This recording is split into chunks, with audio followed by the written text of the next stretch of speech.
नवरंगपुर जिला चंदाहांडी थाना अंतर्गत काकरपाणी गाँव में पुलिस जनसंपर्क शिविर कार्यक्रम अनुष्ठित हो जाइछि।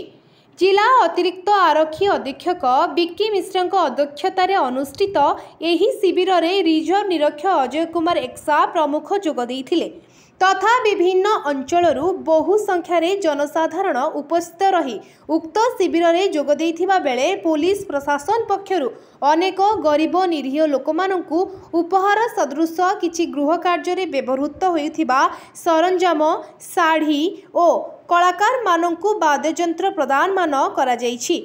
आजिर एही कार्यक्रम में जनसाधारण पुलिस सहित सुसंपर्क प्रतिष्ठा करी पुलिस को सहयोग करी चलिबा और पुलिस उपरे विश्वास रखी चलिबा को अतिरिक्त पुलिस अधीक्षक सभारे उपस्थित जनसाधारण को अनुरोध करथिले।